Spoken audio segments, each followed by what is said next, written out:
सत्यापित करेंगे। कल सरकार से वार्ता हुई, सरकार ये कह रही है कि हमने आधी बात किसानों की मान ली, तो क्या किसान अब उनकी बातों को समझ गए और अब घर जाने के लिए तैयार है? जब तक एमएसपी पे कानून नहीं बनेगा और ये तीनों कानून वापस नहीं होंगे, किसान यहाँ से नहीं हटेगा। किसान अपना अधिकार लेके जाएगा। सरकार अहंकार में है, सरकार हट कर रही है, सरकार ऐसे हालात पैदा करना चाहती है जैसे इन्होंने तमाम आंदोलनों को कुचलने के लिए हमेशा किया है। कभी दंगे करवाना, कभी बम विस्फोट करना, इस प्रकार की इनकी हमेशा की फितरत रही है। देखे जा सकते हैं गोधरा कांड, गुजरात, दिल्ली में अभी दंगे, इनकी हमेशा आदत रही है। डिवाइड एंड रूल, ये हमारे बीच में हमें लोगों को आपस में बांटना चाहते हैं। उद्योगपति हैं, तमाम तरह से अपने लोगों को यहाँ भेज रहे हैं, हमारे लोगों को खरीदने का प्रयास कर रहे हैं। आज बिके तो अधिकार गए और गुलामी पहन लेंगे आप। बिकना मत। आज राष्ट्रभक्ति और देश के गद्दारों के बीच में लड़ाई है, याद रखना। राजनाथ सिंह तो साफ साफ कह रहे हैं कि हम हाँ ना में बात नहीं हो सकता, 19-20 हो सकता है, लेकिन यस नो में बात नहीं हो पाएगा। बिके हुए आदमी की फितरत होती है। ये किसान का बेटा है, आज किसानों की जमीन पे किसानों को नौकर बना देना चाहता है। इनकी बिके होने का प्रमाण है, कुर्सी के लोभ का प्रमाण है। ये गृह मंत्री हुआ करते थे, आज रक्षा मंत्री हैं। डिमोशन में चला गया वो नेता जो मोदी से बड़ी काबिलियत रखता है, अमित शाह से बड़ी काबिलियत रखता है। दुर्भाग्य इस देश का कि अडवाणी जैसे पप्पू के कारण आज देश इन परिस्थितियों में आ गया। हमने विश्वास अडवाणी पे किया था, अडवाणी ने देश को यहाँ तक पहुँचाया। एक लुटेरे ने आके देश लूट लिया, हमारा देश बेच दिया और हमसे कहता है सरकारी संपत्ति का नुकसान ना करें। मैं भी ये देखना चाहता हूँ कि देश में कौन सी माँ ने ऐसा बेटा जना है जो आज अपने देश के किसान पे गोली चलाएगा, लाठी बरसाएगा। ऐसी माताओं को मैं सैल्यूट करता हूँ कि तुमने ऐसे लाल जने जो आज किसानों पे गोली चलाएंगे। मैं यही देखना चाहता हूँ अमित शाह को यही देखना चाहता हूँ। अरे तड़ी पार हो, तड़ी पार। याद रखना तुम्हारा चरित्र। आज देश के गृह मंत्री हो, कहीं ना कहीं इस देश से गलती हुई जिसकी कीमत आज हम चुका रहे हैं। आज लड़ाई है सत्य की, न्याय की। आज देखता हूं मैं कौन इस देश में गद्दार है और कौन देशभक्त है। हिंदुत्व के नाम पर, हिंदू राष्ट्र के नाम पर भाई से भाई को लड़ाया है। तुमने जिस प्रकार से इस देश को बांट के आज देश को जिन परिस्थितियों में लाया है, आज देश समझ गया है। अमित शाह जी चिंता ना करो, हिटलर का जो हाल हुआ था उससे बुरा हाल होगा इन देश के गद्दारों का। फैसला सुनाओ ना, फैसला सुनाओ ना, हाँ या ना। यहाँ पे एक बात है, बिल वापस कराएंगे, एमएसपी पे कानून बनवा के जाएंगे। बार बार ये लोग गंदे लोग हैं, दोगले लोग हैं जो आज पूरे देश को भ्रमित कर रहे हैं और पैसे की दम से खरीदने का प्रयास कर रहे हैं। लेकिन ये भारत आज अगर जो बिकेगा वो देश का गद्दार कहलाया जाएगा। याद रखना, महाराणा प्रताप केवल इस देश में गद्दारों के कारण मुगलों का शासन यहाँ आया था और महाराणा प्रताप चित्तौड़ हारा था। आज वो गलती नहीं दोहराएंगे। मुझे विश्वास है आज राजपूत गुमराह नहीं होगा, आज राजपूत गुमराह नहीं होगा, इस देश का नागरिक गुमराह नहीं होगा। क्योंकि गलती राजपूतों ने की थी जब मुगलों ने इस देश को गुलाम बनाया। मान सिंह बिका था, ना कोई सिख बिका, ना ईसाई बिका, ना कोई मुसलमान बिका, बिका था राजपूत मेरे समाज का। मैं हूँ राजपूत नितिन प्रताप सिंह सेंगर। कोई टिप्पणी ना करे जैसे ब्राह्मण को लेके हमारे राकेश टिकैत जी को टारगेट किया गया।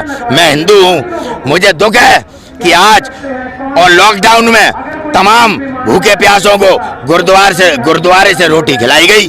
कहीं हमारे महादेव का लंगर क्यों नहीं लगा? कहीं हमारे वासुदेव कृष्ण का लंगर क्यों नहीं लगा? और आज अन्नदाताओं के लिए कहाँ है हमारे वृंदावन बिहारी लाल का लंगर? कहाँ है हमारे देवों के देव महादेव का लंगर? अगर हम अपनी इस कमी के लिए आवाज उठाएं तो हमें ब्राह्मण समाज के कुछ चाटुकार जिन्होंने देश बेच दिया है वो आज हमें टारगेट करते हैं। ब्राह्मण हमारे मान्य नहीं है, हम राजपूत हैं, ब्राह्मणों का सम्मान करते हैं, ब्राह्मणों की जूती अपने चांद पे रखते हैं हम राजपूत। आज ब्राह्मणों को चाणक्य की तरह अपना कर्तव्य निभाना है और इस देश को आज बचाना है। क्योंकि आज इस देश के वो गद्दार जो आजादी के खिलाफ थे, हमारे गांधी के खिलाफ थे, आज वो हमें अपनी ताकत दिखा रहे हैं। और आज इस देश का एक एक शहीद परिवार का व्यक्ति और एक एक भारत का माई का लाल आज इन तानाशाहों के सामने खड़ा है। हिटलर को जवाब मिलेगा और सूद समेत मिलेगा, ब्याज समेत मिलेगा। आपके माध्यम से सुना देना इन्हें। आपका क्या जो जज्बात है उसका सम्मान करते हैं, लेकिन एक तरफ प्रधानमंत्री है जिनके कानों पे जू तक नहीं रह रही है, वो मन की बात में एक बार भी नाम नहीं लेते किसानों का, एक बार भी कुछ नहीं बोलते। प्रधानमंत्री के कानों पे जू रहेंगी, ऐसी रहेंगी कि प्रधानमंत्री की आगे आने वाली 7 पुश्तें याद रखेंगी। हम हक लेने आए हैं, हमने ही पीएम बनाया है भिखारी से, तो हम जब हक पीएम बना सकते हैं तो हम चौकीदार भी तुझे बना के रख सकते हैं, क्योंकि इस देश में लोकतांत्रिक देश है, लोकतांत्रिक देश है ये। यहाँ बपौती नहीं है, यहाँ भीमराव अम्बेडकर का संविधान है और आज इस संविधान की रक्षा ही कर रहे हैं हम, क्योंकि आज भ्रष्ट है तंत्र सिस्टम, जिसके कारण आज इन परिस्थितियों में आज हम आ गए।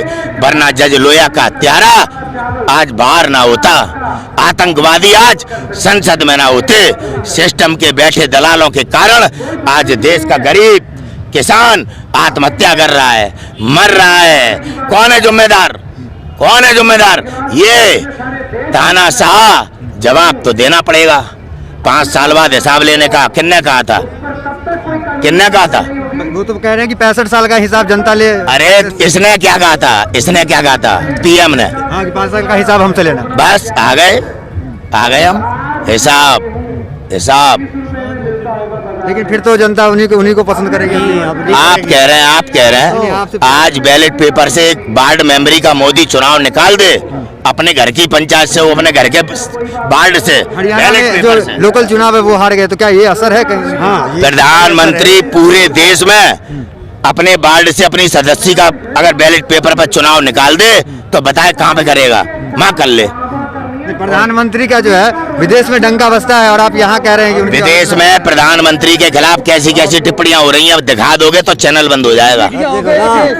आप जी समझे, टाइम्स मैगजीन ने कैसा फोटो छापा था 2019 के चुनाव से पहले। भाई विदेश की बात मत करो, विदेश में मोदी जी को कोई नहीं अब आजकल पूछ रहा है, इसी देश में अंधभक्त हैं जो भ्रमित कर रहे हैं। बड़े बड़े भाषण वाले हैं यहाँ, 3 कानून इतने ये ना वापिस होंगे, या तो युवा यहाँ में।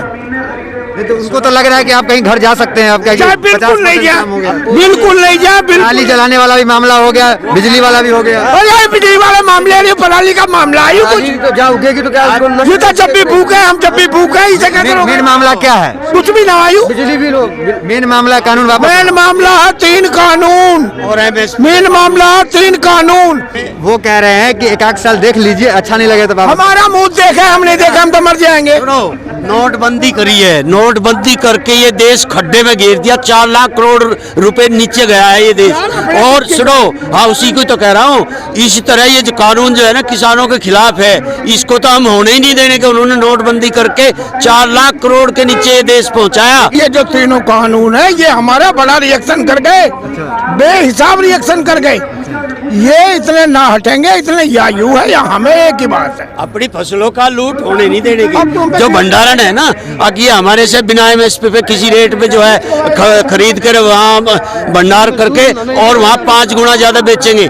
हमें MSP इसीलिए चाहिए, ये 7% सरकार खरीदती है, 93% हमें ये 93% सरकार पूंजीपतियों को खरीदनी पड़ेगी MSP। जिस तरीके से वो कह रही है 1-2 साल देख लीजिए, तो कहीं हो सकता है 1-2 साल देखने के बाद अच्छे दिन आ जाएंगे। बेटा आप सुनिए, 1-2 साल देखिए कहीं अच्छे दिन आ जाए। जब वो ये कह रहे हैं कि तुम देख लीजिए और खुद कह रहे हैं कि जहर समझ के पी लो, तो हम इतने अंधे हैं, इतने बेवकूफ हैं कि इनके कहे तो घुट्टी पी लें। हम तो धोरे भी नहीं आन रहे हैं, चाहे ये लाख भकाओ में, लाख थाली बजवाओ में, लाख दीवे बलवाओ में, लाख हथब बजवा, बिल्कुल किसी की भी नहीं सुने। 3 कानून खत्म, हम भी चले जाएंगे। 4 को बैठक है, 4 को फिर बुलाए हुए हैं सरकार आप लोगों को मिलने के लिए, है ना? हाँ, तो 4 को अगर कुछ निष्कर्ष नहीं निकलता, कोई समाधान नहीं निकलता, तो क्या रणनीति होगी आगे? दिल्ली को भगेंगे, दिल्ली को 26 जनवरी को इस बार सूदा दिल्ली, हमें कोई रोकेगा नहीं। दिल्ली, हाँ, श्रीमा हमारी, डोला हमारा, बीच हमारा, आगा हमारा, ऊंचा हमारा, नीचा हमारा। वो तो आस में कि आप खेत जाइए, आप दिल्ली जाना चाह रहे हैं। हाँ? वो आस में कि आप खेत जाइए अपने, आप कहने दिल्ली। खेत में तो हमारे रहेंगे, खेत में रहने देगा हमें। खेत में जब जाएंगे, खेत हमारा भगना रहेगा अभी। लूट होने नहीं देने के। नहीं, हम नहीं, बिल्कुल नहीं होने बेटे, बिल्कुल नहीं होने। पूंजीपति